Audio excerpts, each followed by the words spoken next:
I have removed the VRRP, ठीक है। बाकी मैंने बताया आपको यहाँ पे अभी तो एक ही लेन है, मल्टीपल लेन्स हो सकते थे, मतलब मल्टीपल वीलेंस हो सकती थी, तो उस केस में सब इंटरफेस बनाते राउटर के ऊपर और आप सब इंटरफेसेस के ऊपर भी HSRP एंड VRRP को कॉन्फ़िगर कर सकते हो, दैट्स नॉट ए चैलेंज, ठीक है। एक पॉइंट। और जो दूसरा पॉइंट है मेरा यहाँ पे वो ये है, लेयर 3 स्विचेस भी हो सकते थे यहाँ पे, है ना, इंस्टेड ऑफ राउटर्स, तो फिर SVI बना लोगे ना, तो आप जब SVI बनाते हो तो उसके ऊपर भी HSRP, VRRP और GLVP ये सारे जो प्रोटोकॉल्स हैं वो सब सपोर्टेड है ना। मान लो यहाँ पे राउटर नहीं होते, तीनों स्विच होते, राइट, तो नीचे लेयर 2 स्विच होता मान के चलो, ऊपर ये तीनों लेयर 3 स्विचेस होते, तो ट्रंकिंग तो करते आप, ट्रंकिंग करके ऊपर SVI बना लेते वीलेंस के हिसाब से। मान लो नीचे आपके 2-3 वीलेन चले हुए हैं, वीलेन 100, वीलेन 200, वीलेन 300, है ना, तो आप हर एक वीलेन के लिए क्या बना सकते थे, L3 स्विचेस के ऊपर SVI, और फिर SVI पे जाकर के आप HSRP, VRRP, GLVP जो भी आपका मन करे उसको कॉन्फ़िगर कर सकते हो, राइट। तो यहाँ कुछ भी हो, चाहे आपके जैसे जिस तरह का डायग्राम अभी, चाहे ये है, चाहे यहाँ पे मल्टीपल वीलेंस है, तो राउटर ऑन स्टिक का कॉन्सेप्ट यूटिलाइज होगा, मतलब सब इंटरफेसेस बना करके आप इसको देख सकते हो। उसके बाद आप अगर देखोगे तो लेयर 3 स्विचेस हो सकते थे यहाँ पे, तो SVI बनाओगे तो that should not be an issue for any one of you, ठीक है, वो मतलब आसान काम है।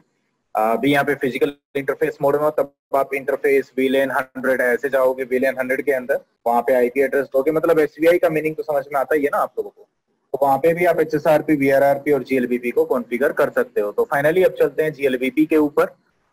मैंने बताया था HSRP और VRRP के साथ प्रॉब्लम ये है कि एट ए टाइम एक ही एक्टिव रहता है HSRP में और एक ही मास्टर रहता है VRRP के अंदर, लोड शेयरिंग नहीं होती, बाकी रिडंडेंसी मिल जाती है आपको, मतलब all these protocols like HSRP and VRRP does support redundancy or does provide redundancy, but they do not provide load sharing।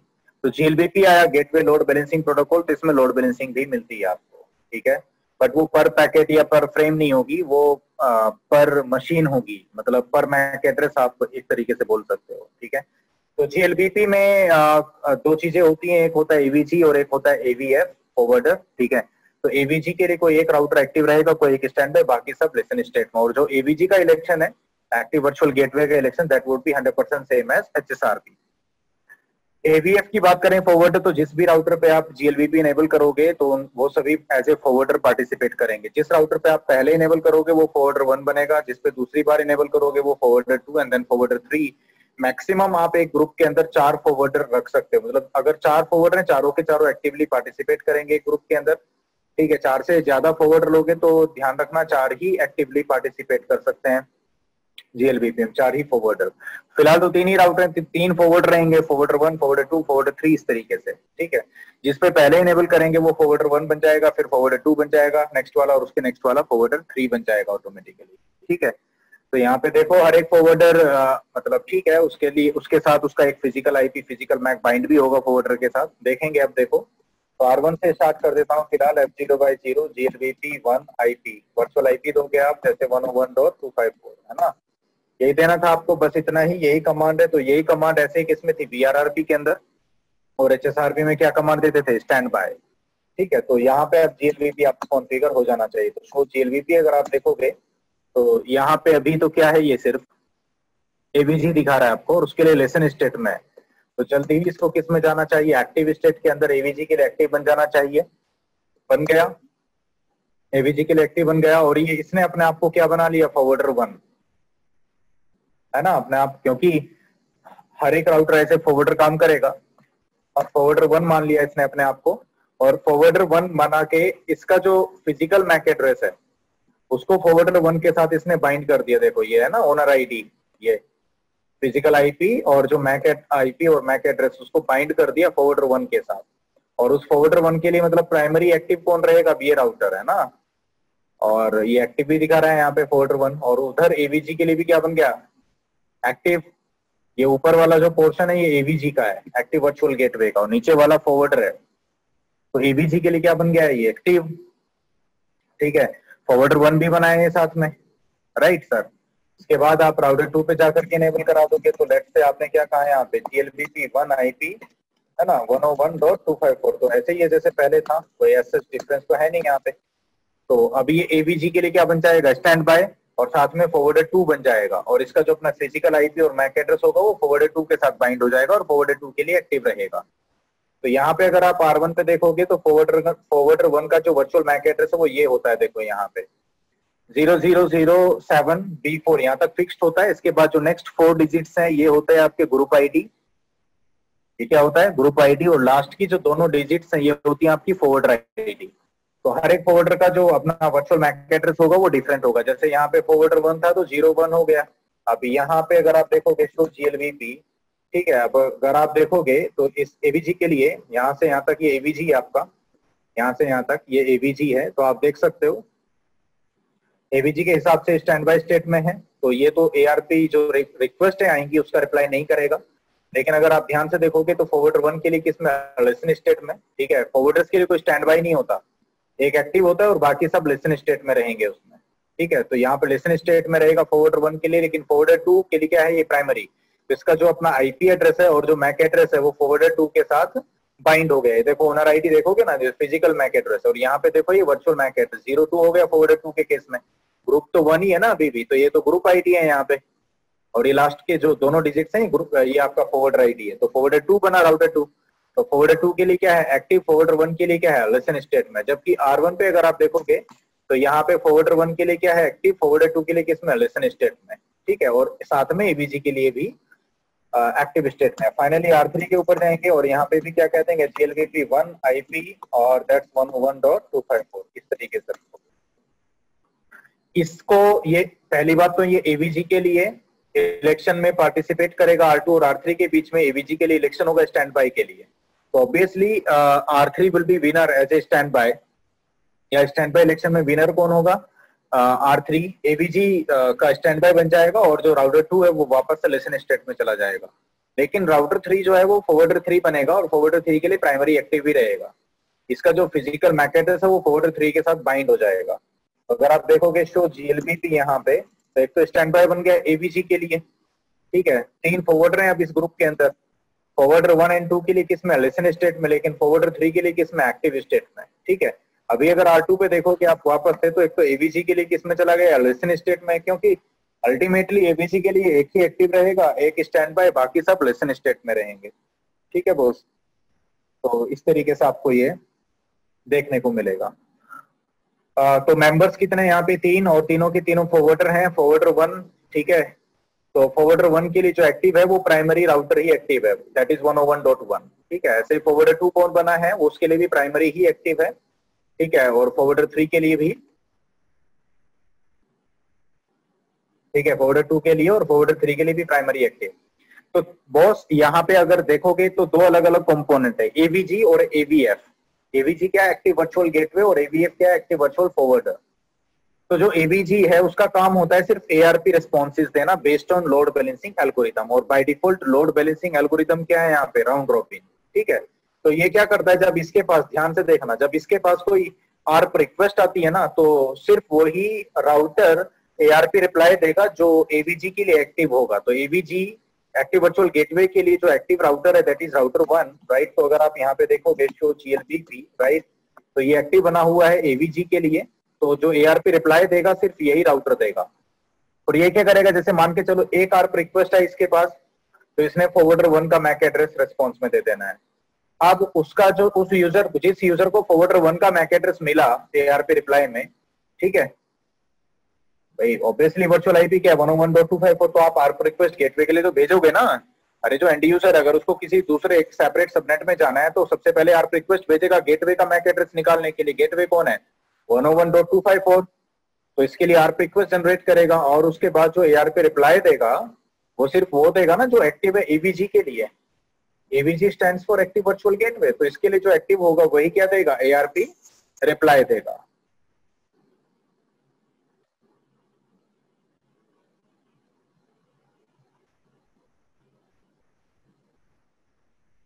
आया समझ में। और ये राउंड रोबिन फैशन में देगा, तो जैसे एक ARP रिक्वेस्ट आई तो उसको फॉरवर्डर 1 का मैक एड्रेस देगा ARP रिप्लाई में। तो जिस यूजर को फॉरवर्डर 1 का मैक एड्रेस मिलेगा ARP रिप्लाई में, तो वो उसका ट्रैफिक वहां से जाएगा जो फॉरवर्डर 1 के लिए एक्टिव है। फॉरवर्डर 1 के लिए एक्टिव कौन है R1, तो मतलब ट्रैफिक R1 से निकलेगा। अब दूसरी एआरपी रिक्वेस्ट आई, किसी दूसरे को भी बाहर जाना था, तो इस बार एबीजी को पता है मैंने लास्ट टाइम फॉरवर्डर 1 का दिया था, तो अब राउंड रोबिन है तो फॉरवर्डर 2 का दूंगा। तो अब नेक्स्ट आरपी रिक्वेस्ट को फॉरवर्डर 2 का मैक एड्रेस देगा, ये फॉरवर्डर 2 का वर्चुअल मैक। तो जो भी राउटर फॉरवर्डर 2 के लिए एक्टिव होगा उसका ट्रैफिक वहां से जाएगा, तो दैट इज राउटर 2। अब नेक्स्ट आरपी रिक्वेस्ट आएगी तो उसको फॉरवर्डर 3 का मैक एड्रेस देगा, तो जो फॉरवर्डर 3 के लिए एक्टिव है दैट इज राउटर 3, वहां से जाएगा उसका ट्रैफिक। तो देखा कि हर एक मशीन के लिए एक डिफरेंट गेटवे सेलेक्ट हो रहा है यहाँ पे, ठीक है। अब देखो आप यहाँ पे फॉरवर्डर 1 के लिए कौन है एक्टिव, राउटर 1, फॉरवर्डर 2 के लिए एक्टिव कौन है, राउटर 2, फॉरवर्डर 3 के लिए एक्टिव कौन है, राउटर 3। तो अब यहाँ पे ऐसे ही होने वाला है। तो इनकेस अगर आपको ये अगर प्रूव करना हो तो आप क्लाइंट मशीन पे जाएंगे और क्लाइंट पीसी पे जाकर के आप इसको टेस्ट करोगे। तो अगर क्लाइंट पीसी पे जाकर के लेट्स से, ध्यान से देखना आप, ट्रेस राउट मैंने 1.1.1 के लिए ट्रेस आउट किया, तो कहां से गया ये, R1 से। अब क्यों गया वो मैं आपको दिखा देता हूं, ठीक है। मुझे लगता है एसपी एंड पे कोई डाउन पड़ा है क्या,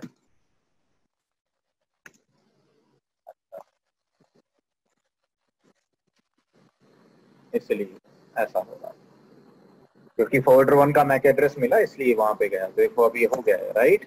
तो अब देखोगे यहाँ पे शो आईपी आर्क, तो इसको कौन सा मैक एड्रेस मिला, देखना फॉरवर्डर 1 का मैक एड्रेस मिला ना, ये वर्चुअल मैक एड्रेस है। मैंने बताया था यहाँ तक ये फिक्स्ड होता है और उसके बाद ये क्या होती है, ग्रुप आईडी, और इसके बाद क्या होता है आपका ये फॉरवर्डर आईडी। तो फॉरवर्डर 1 का मैक एड्रेस मिला। अब मेरे पास दूसरी क्लाइंट मशीन है नहीं जहां से मैं टेस्टिंग कर पाता कि देखो दूसरे से जाएगा तो इस बार फॉरवर्डर 2 का मैक एड्रेस मिल जाएगा इसको। तो मैं क्या करूंगा, इसी मशीन पे इसका जो इंटरफेस है उसको शट डाउन करके और नो शट कर लूंगा। इससे क्या होगा कि इसकी जो एआरपी टेबल है वो फ्लश हो जाएगी। ये देखो भाग गई एंट्री, और दोबारा से ट्रेस करता हूँ 1.1.1 को, समझ रहे हैं आप न्यूमेरिक। ये देखो अब देखते हैं अब कहां से जाएगा इसका ट्रैफिक। तो इसको R2 से जाना चाहिए, देखो R2 से ही गया ना, क्यों, क्योंकि इस बार इसको एआरपी रिस्पॉन्स में किसका मैक एड्रेस मिला, समझ गए ना। तो जो एबीजी है वो राउंड रोबिन फैशन में ही आर्प रिप्लाई देने वाला है। तो अभी ये फॉरवर्डर 2 का मैक एड्रेस मिला, इसलिए जो राउटर फॉरवर्डर 2 के लिए एक्टिव है वहां से निकला। इसके बाद आपने फिर से इसको शट डाउन किया, ये देखो फिर नो शट डाउन करोगे और डू ट्रेस 1.1.1 न्यूमेरिक लगा दो आप यहाँ पे। इस बार इसको R3 से निकल जाना चाहिए। और क्यों निकलेगा R3 से, क्योंकि इस बार इसको किसका मैक एड्रेस मिला, आर्प रिप्लाई में फॉरवर्डर 3 का, तो राउंड रोबिन में मिला। फिर से आपने क्या कर दिया, इंटरफेस को शट डाउन, जिससे कि एआरपी टेबल आपकी क्या हो जाए, फ्लश हो जाए। हो गई फ्लश, फिर करो नो शट डाउन, ठीक है। तो अभी गेटवे का तो मैक एड्रेस है नहीं यहाँ पे एआरपी टेबल में, तो मैं क्या करूंगा, मान के चलो दोबारा से पिंग करता हूँ 1.1.1 को।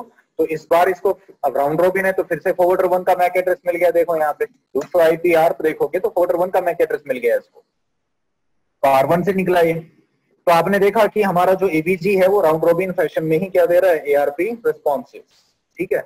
वो लोड बैलेंसिंग एल्गोरिथम को मैं चेंज कर सकता हूँ, मैं उसको वेटेड भी कर सकता हूँ कि जो वेट का जिस रेशो में आप वेट दोगे उसी के रेशो में वो एआरपी रिप्लाई देगा, या फिर आप उसको होस्ट डिपेंडेंट कर सकते हो। तो खैर अभी उसको छोड़ो, अभी फिलहाल आप इसी पे प्रूव करो। अब क्वेश्चन ये आता है कई बार सर आप मुझसे पूछ लोगे सर अगर एक फॉरवर्डर मान के चलो R2 डाउन हो गया, मतलब फॉरवर्डर 2 डाउन हो गया, अब उन यूजर्स का क्या जिनको फॉरवर्डर 2 का मैक एड्रेस मिला हुआ था, अरे सर फॉरवर्डर 2 के लिए कोई और एक्टिव बन जाएगा फिर उस केस में। तो इन केस अगर आप R2 को डाउन कर देते हो, जैसे आपने डाउन कर दिया, तो इसका मतलब जो फॉरवर्डर 2 है उसका प्राइमरी राउटर क्या हो गया, डाउन। अब फॉरवर्डर 2 के लिए बॉस आपका R1 और R3 दोनों किस में थे, लिसन स्टेट में। तो अब R1 और R3 उन दोनों में से कोई एक इलेक्ट होगा active router for forwarder 2 as well, ठीक है। तो अगर आप R3 पे जाकर के देखोगे तो ये एक्टिव बन जाएगा। तो शो जीएलबीपी अगर आप यहाँ पे देखोगे तो फॉरवर्डर 1 के लिए तो लिसन स्टेट में है, लेकिन फॉरवर्डर 2 के लिए भी क्या बन गया अभी ये एक्टिव, ये देखो। तो फॉरवर्डर 3 के लिए तो एक्टिव था ही R3 पहले से, बट अब फॉरवर्डर 2 के लिए भी एक्टिव बन गया, क्योंकि फॉरवर्डर 2 का जब प्राइमरी राउटर डाउन हुआ तो R1 और R3 इन दोनों में से कोई एक इलेक्ट होगा as a active router for forwarder 2, जिससे कि ये उन सभी यूजर्स को एकोमोडेट कर पाए जिनको फॉरवर्डर 2 का मैक एड्रेस मिला हुआ है। तो अब जिन भी यूजर्स को फॉरवर्डर 2 का मैक एड्रेस मिला होगा पहले से, उनका ट्रैफिक कहां से जाने वाला है, R3 से, उनका भी। तो ऑब्वियसली बस इसमें ये तो थोड़ा सा आपको देखना पड़ेगा कि अब R1 से अगर 3 यूजर है उनमें से एक यूजर का ट्रैफिक R1 से जाएगा और 2 का R3 से, तो R3 पे जस्ट डबल हो जाएगा लोड अप, क्योंकि ये दो फॉरवर्डर्स के लिए एक्टिव स्टेट में है। समझ रहे हैं आप? क्लियर है ना? तो रिडंडेंसी है यहाँ पे, ऐसा नहीं है कि रिडंडेंसी नहीं है लोड बैलेंसिंग के साथ साथ, देखा आपने। और एक चीज और है, जैसे ही R2 यहाँ पे डाउन वापस से आ पाएगा तो ये प्राइमरी है, तो ये प्रीएम्पशन देखो फॉरवर्डर्स के लिए प्रीएम्पशन बाय डिफॉल्ट इनेबल्ड होता है, तो ये ऑटोमेटिकली जो राउटर 2 है ये फॉरवर्डर 2 के लिए एक्टिव बन जाएगा वापस से। तो शो जीएलबीपी अगर आप देखोगे तो फॉरवर्डर 2 के लिए क्या बन जाएगा, एक्टिव। लेकिन यहाँ पे मिनिमम डिले होता है 30 सेकेंड्स का प्रीएम्पशन डिले, फॉरवर्डर्स की मैं बात कर रहा हूँ यहाँ पे, एबीजी की बात नहीं कर रहा हूँ। एबीजी के लिए प्रीएम्पशन बाय डिफॉल्ट डिसेबल्ड होता है, देखोगे ना ऊपर प्रीएम्पशन डिसेबल्ड, ये एबीजी वाला कॉन्सेप्ट है, एबीजी के लिए डिसेबल्ड है सेम एज एचएसआरपी। बाकी आप उसको इनेबल कर सकते हो, डोंट वरी, ठीक है। और प्रायोरिटी वगैरह भी आप चेंज कर सकते हो वहां पे, लेकिन प्रायोरिटी से अलग यहाँ पे वेट का भी एक रोल आता है। तो शो जीएलबीपी अगर आप देखोगे तो वापस से फॉरवर्डर 2 के लिए क्या बन गया, ये एक्टिव। और जो फॉरवर्डर राउटर 3 था वो क्या बन जाएगा, फॉरवर्डर 2 के लिए वापस से लेसन स्टेट में आ गया। तो ये एक एडवांटेज है आपके साथ, ठीक है। अच्छा एक चीज और है यहाँ पे, अब दो चीजें हैं, मतलब ये तो आपको प्रूव हो गया कि अगर एक फॉरवर्डर डाउन होगा तो दूसरा जो राउटर उस फॉरवर्डर के लिए क्या बन जाएगा, एक्टिव।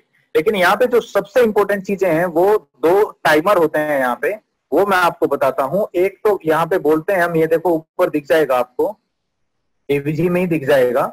एक तो होता है रीडायरेक्ट टाइमर, बाय डिफॉल्ट होता है 600 सेकेंड, इसका मतलब 10 मिनट।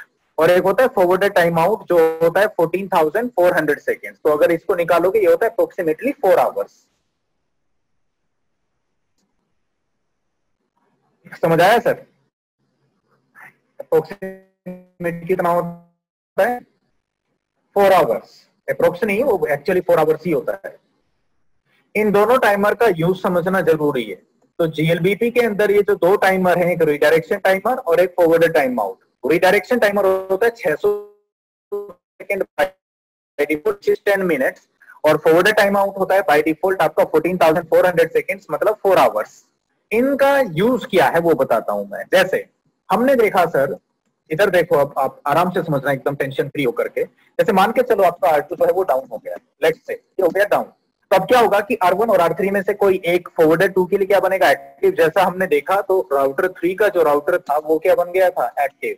तो शुभ जीएलबीपी अगर आप देखोगे तो ये फॉरवर्डर 2 के लिए क्या बन गया, देखो एक्टिव। तो अब ये फॉरवर्डर 2 और 3 दोनों के लिए एक्टिव है।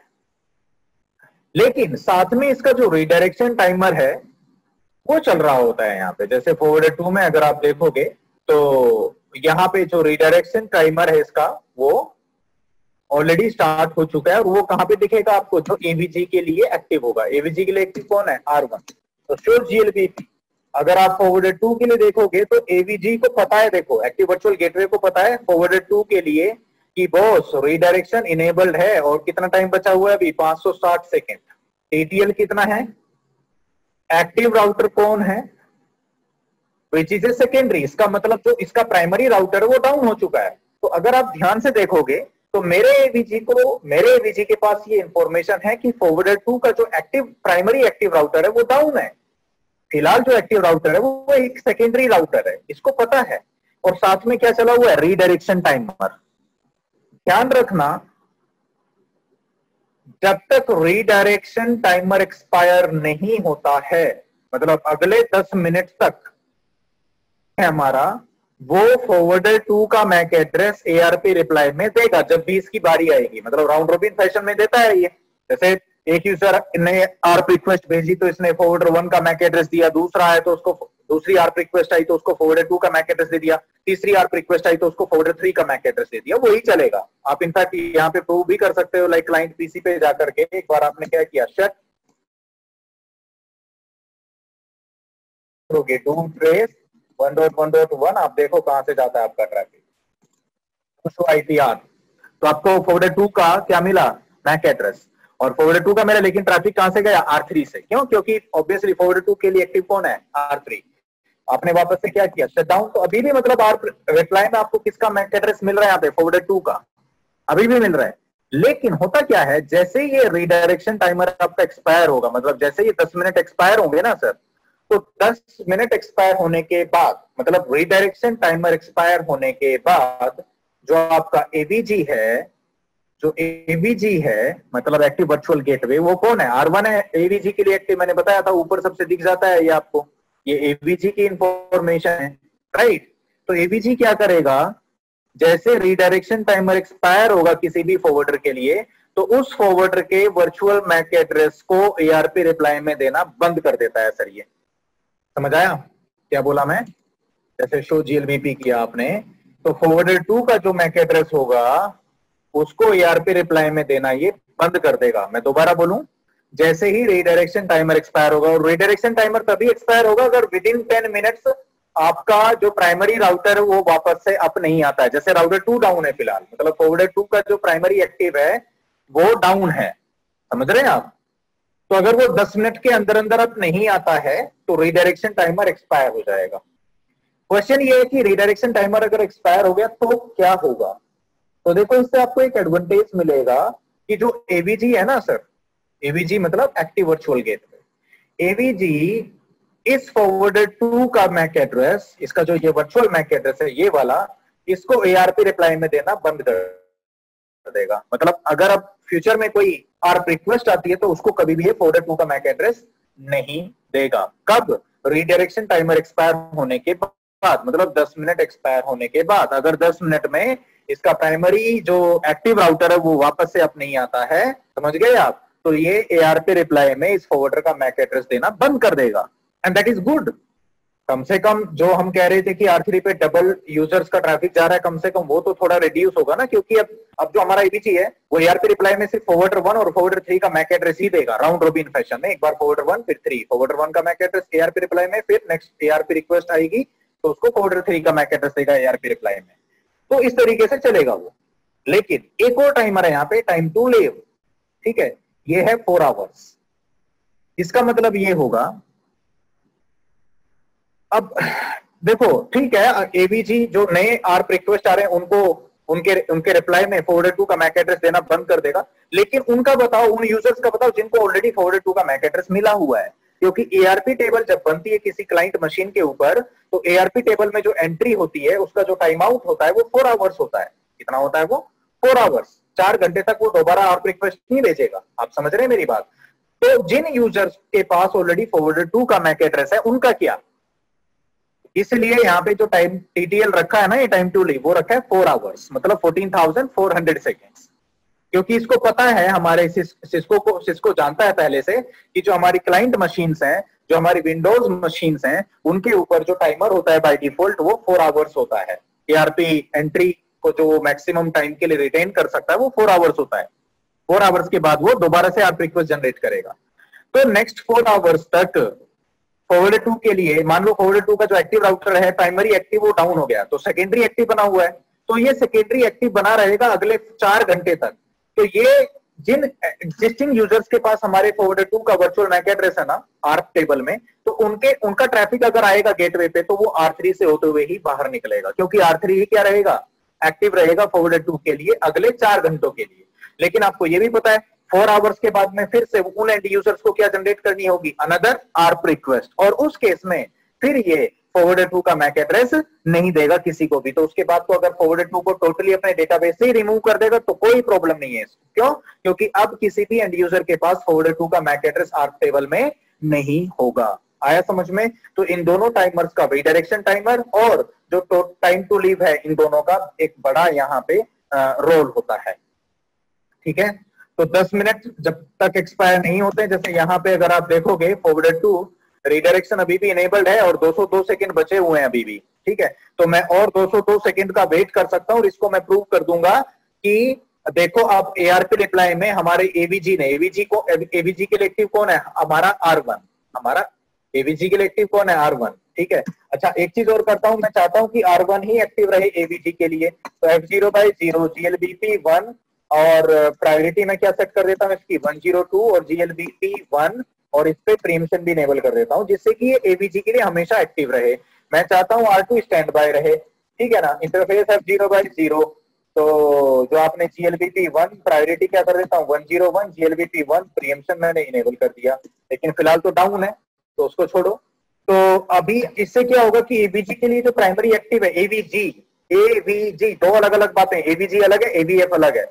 एवीजी का रोल है सिर्फ आरप रिक्वेस्ट, अगर कोई आरप रिक्वेस्ट आती है तो उसको आरप रिप्लाई देना based on load balancing algorithm. ठीक है, और एवीएफ का काम होता है ट्रैफिक को फॉरवर्ड कराना। ठीक है, तो फिलहाल फॉरवर्डर 2 का जो प्राइमरी है वो डाउन है, सेकेंडरी राउटर क्या बना हुआ एक्टिव, दैट इज राउटर 3। ठीक है, तो अभी यहाँ पे कितना टाइम और बचा हुआ 140 सेकंड, तो वेट कर लेते हैं, कोई बात नहीं। और उसके बाद फिर से मैं आरप रिक्वेस्ट भेजूंगा लेन यूजर से और हम देखेंगे कि एवीजी फॉरवर्डर 2 का मैक एड्रेस किसी को भी नहीं देगा, मतलब एआरपी रिप्लाई में फॉरवर्डर 2 का मैक एड्रेस देना बंद कर देगा। अभी दे रहा है, अभी भी अगर आप यहाँ पे जाकर के देखोगे, ठीक है, अगर आप यहाँ पे देखते हो ये, तो डू ट्रेस 1.1.1, ठीक है, इसको आप देखो कि कहां से जा रहा है ट्रैफिक, तो डू शो आईपी आर्क, तो इसको कौन सा मैक एड्रेस मिला, फॉरवर्डर 3 का, दैट्स गुड। ठीक है, शट डाउन, फिर क्या करोगे वापस से, no shut, do trace 1.1.1 numeric, देखते हैं इस बार कहां से गया, R1 से गया ये।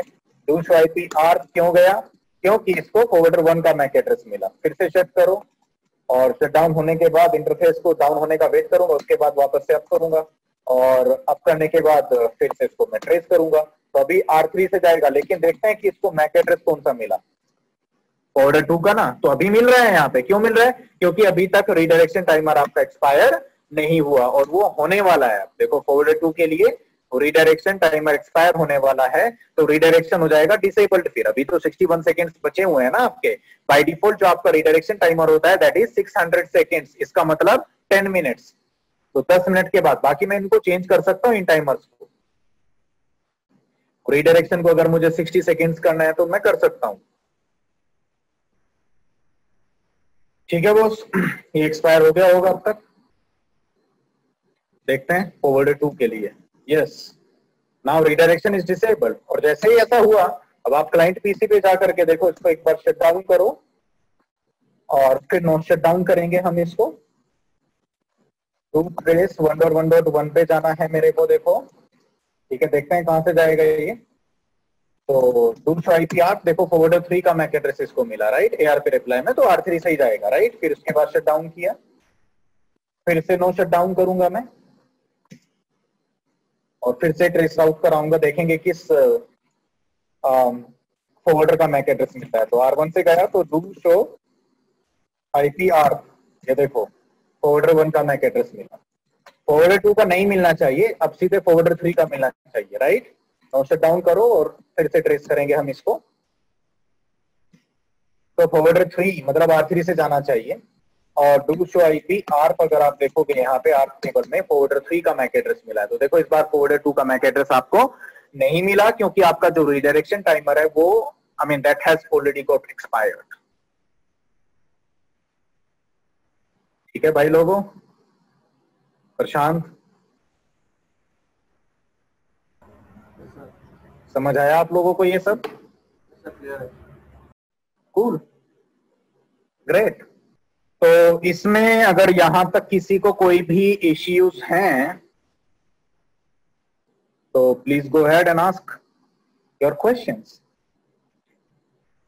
ठीक है सर, हो गया, ये प्रूव हो गया, यही प्रूव करना था। अच्छा, अब यहाँ पे प्रॉब्लम, ठीक है, लेन इंटरफेस डाउन हुआ तो कोई प्रॉब्लम नहीं है, अगर वैन इंटरफेस डाउन होता है तो क्या? ठीक है, अभी एक काम और करता हूँ, राउटर 2 पे जाकर के मैं वापस से इसका जो इंटरफेस था उसको नो शट डाउन कर देता हूँ, मतलब आप आ जाएगा और वापस से जो फॉरवर्डर 2 है वो आपका वापस से एक्टिवली पार्टिसिपेट करना स्टार्ट कर देगा और फॉरवर्डर 2 के लिए वापस से यही एक्टिव बन जाएगा। आप अगर देखोगे यहाँ पे शो चीज हुई थी, तो फॉरवर्डर 2 के लिए थोड़ा टाइमर है यहाँ पे, प्रीएम्पशन डिले है मिनिमम 30 सेकंड जो बाय डिफॉल्ट रहता है फॉरवर्डर के लिए, तो वो बन जाएगा। अभी तो सेकेंडरी ही एक्टिव है, अभी जो प्राइमरी है इसका राउटर वो एक्टिव बन जाएगा, लेकिन it will take like another 18 second. ठीक है,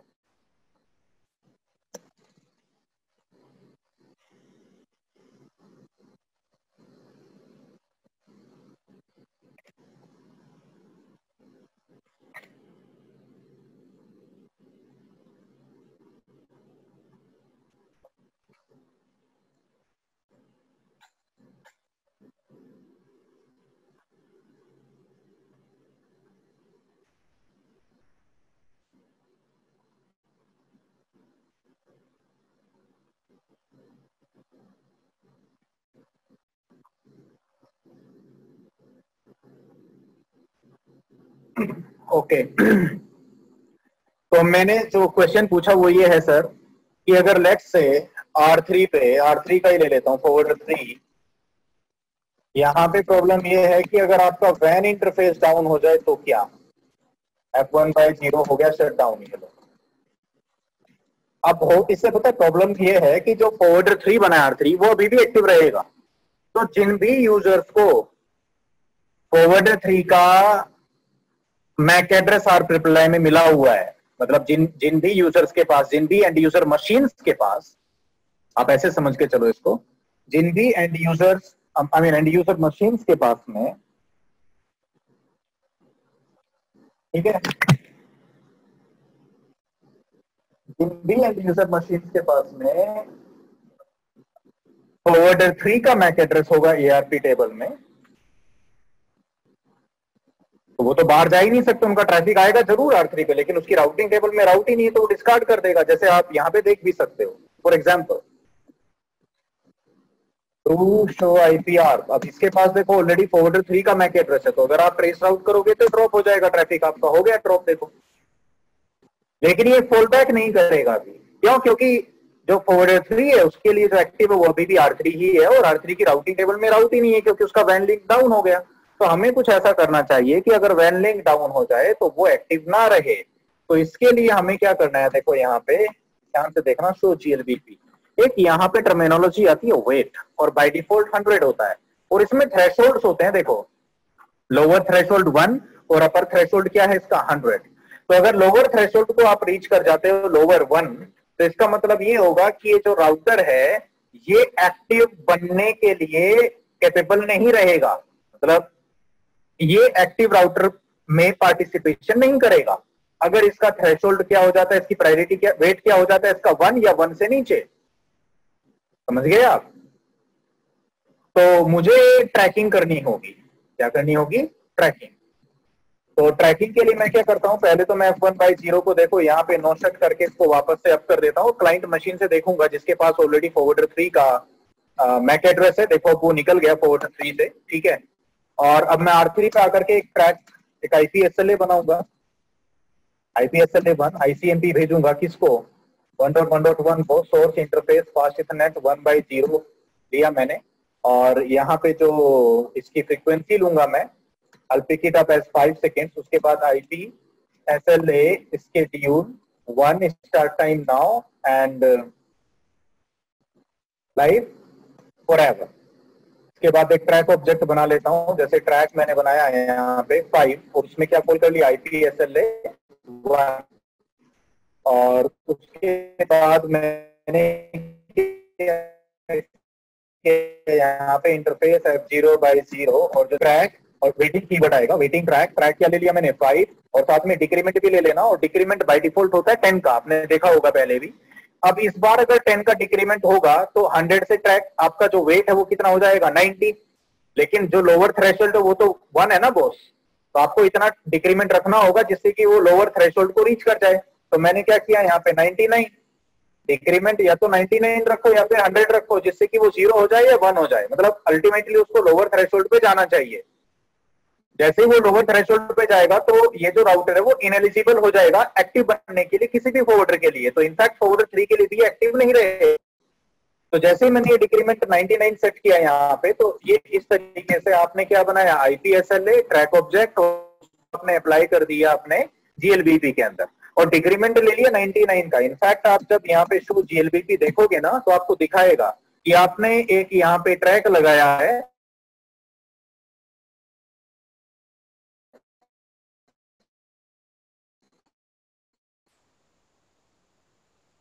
और ट्रैक 99 रखा है, आपका वेट कितना है, इसका मतलब वॉइस ब्रेक हो रही है,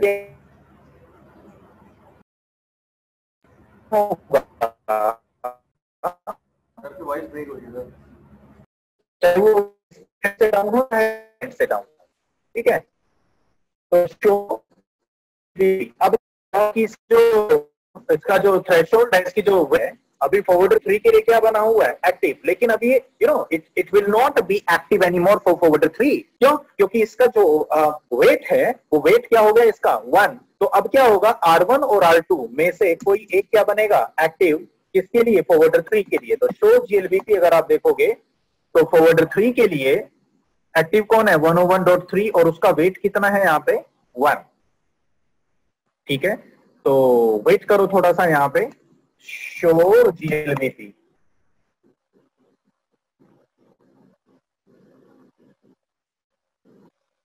प्रीएम्पशन इनेबल्ड, अभी भी एक्टिव वही है देखो।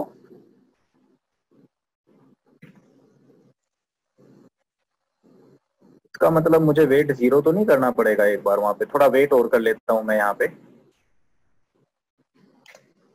बट वेट कितना है वहां पे? 1, क्योंकि 99 का मैंने डिक्रीमेंट रखा।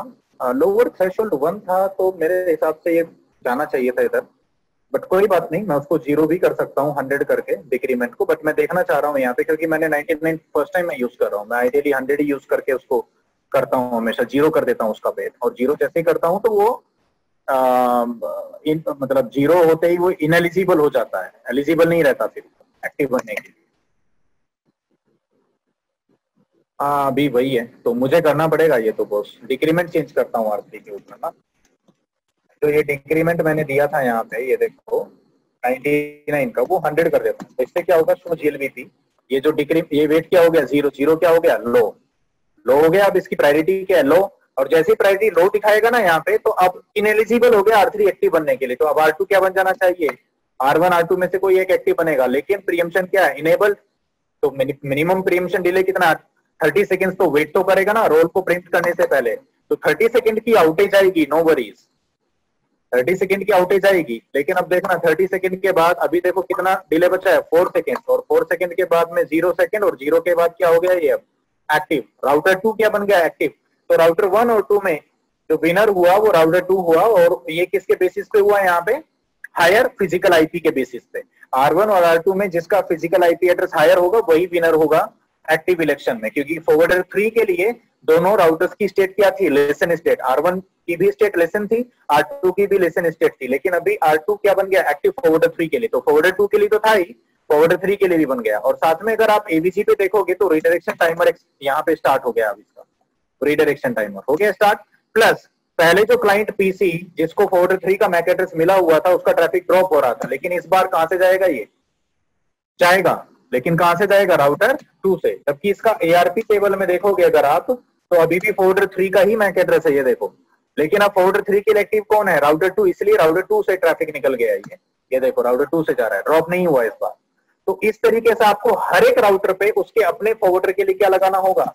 यहाँ पे जैसे एचएसआरपी वीआरआरपी में अगर आपको याद हो तो ट्रैकिंग सिर्फ प्राइमरी राउटर पे लगा देते हैं हम, जैसे एचएसआरपी में एक्टिव राउटर के ऊपर और वीआरआरपी में मास्टर के ऊपर, बाकी पे नहीं। बट यहाँ पे आपको तीनों राउटर पे लगाना होगा, क्योंकि तीनों एक्टिवली पार्टिसिपेट कर रहे हैं ना, तीनों फॉरवर्डर बने हुए हैं भाई। राउटर 1 फॉरवर्डर 1 है, राउटर 2 फॉरवर्डर 2 है, राउटर 3 फॉरवर्डर 3 है। तो राउटर 3 पे जिस तरीके से आपने यहाँ पे क्या लगाया है, ये जिस तरीके से आपने ये ट्रैकिंग लगाई है यहाँ पे, ठीक है, उस तरीके से आपको हर एक राउटर पे लगाना चाहिए। ठीक है, तो मैं यहाँ पे कॉपी पेस्ट करूंगा, देखो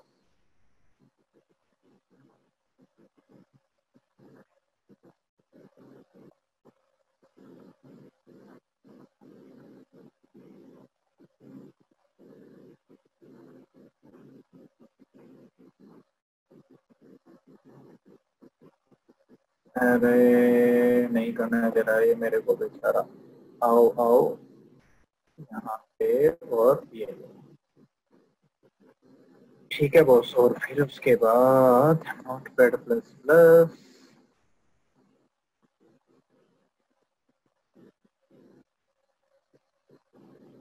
तो डिक्रीमेंट है ये 100 ही रख लेता हूँ सभी पे ना। कंट्रोल ए कंट्रोल सी, ठीक है बॉस। और बाकी पे पेस्ट कर देते हैं फिर इसको। तो राउटर 1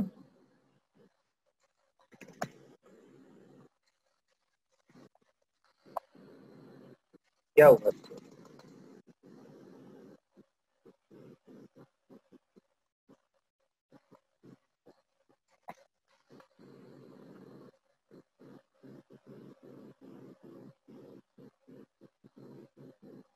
ओके ओके ओके, तो इट सेज कि बॉस वो पहले से बना हुआ है, ठीक है, कोई बात नहीं।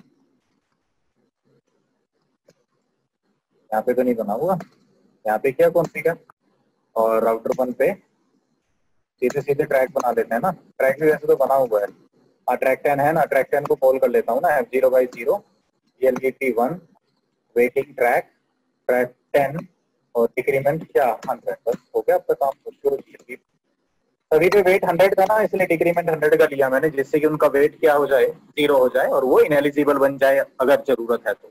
बाकी अगर आप देखोगे तो अभी तो सारे के सारे हर एक फोल्डर के लिए एक्टिव कौन बना हुआ है, उनके प्राइमरी राउटर। तो प्राइमरी राउटर कौन है, जैसे फोल्डर 1 के लिए प्राइमरी कौन है, राउटर 1, फोल्डर 2 के लिए कौन है, राउटर 2, तो वही बने हुए हैं। देखो जो प्राइमरी राउटर है वही एक्टिव बना हुआ है, देखो फोल्डर 2 के लिए भी और फोल्डर 3 के लिए भी, वापस से वही फोल्डर 3 एक्टिव आ गया ना, वो इंटरफेस आप आ गया था।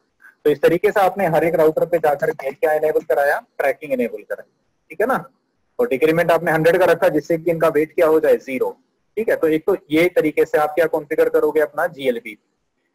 अच्छा, अब GLB में मैंने बताया था बाय डिफॉल्ट जो है वो टाइमर्स तो खैर वही हैं जो आपके पहले HSRP वगैरह में होते थे, ठीक है, वही टाइमर्स वगैरह हैं, 3, 10 है ना, हेलो इंटरवल, होल्ड टाइमर पहले की तरह। बस यहाँ पे जो अलग से आ जाता है रिडायरेक्शन टाइमर और फॉरवर्डर टाइम आउट, वो मैं आपको ऑलरेडी एक्सप्लेन कर चुका हूँ कि रिडायरेक्शन टाइमर का क्या यूसेस है और फॉरवर्डर टाइम आउट का क्या यूसेस है, ठीक है। तो ये चीजें हो गई हैं आपकी, और ट्रैकिंग भी बता दिया मैंने कि हर एक, क्योंकि हर एक router as a forwarder participate करता है, तो हर एक फॉरवर्डर के लिए एक्सटर्नली क्या लगाया हमने, ट्रैक ऑब्जेक्ट को लगाया, अप्लाई किया एंड इट्स वर्किंग फाइन, ठीक है। तो इसमें कोई इश्यू नहीं है।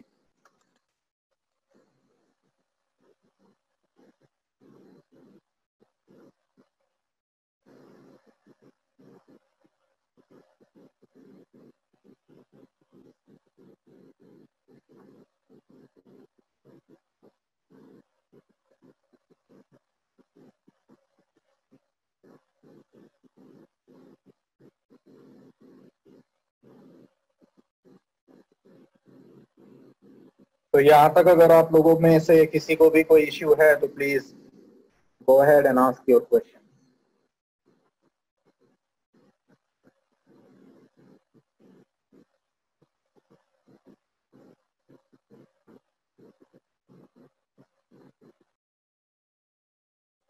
एक सेकंड होल्ड करो।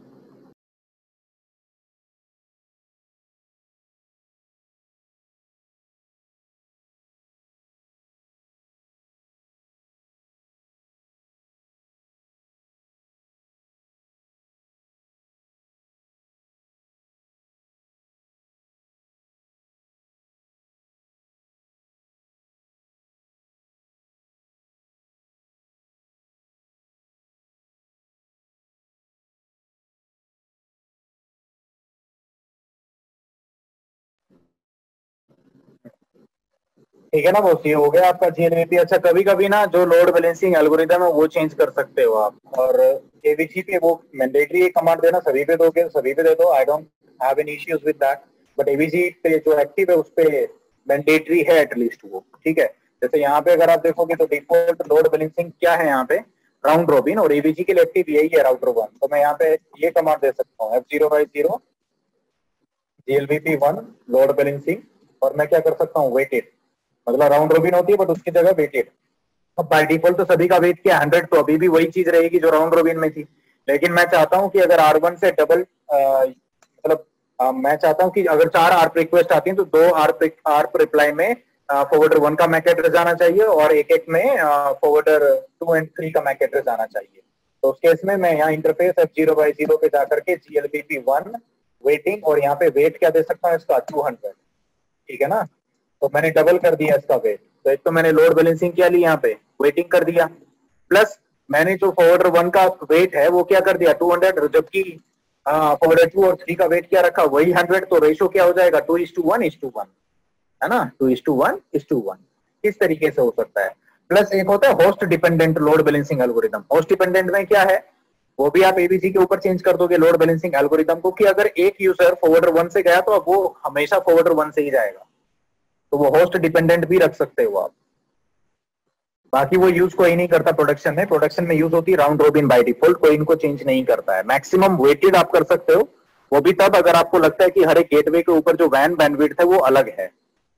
क्योंकि मान के चलो अगर R1 पे जो बैंडविड्थ है, वैन बैंडविड्थ, वो जस्ट डबल है एज कंपेयर टू अदर्स, तो फिर it would be better to send more and more users over router 1, over gateway forwarder 1, ठीक है। तो वो कैसे ले जा सकते हो, बाय डिफॉल्ट तो राउंड रॉबिन ही रहेगा, बाकी आप उसको मॉडिफाई कर सकते हो यूजिंग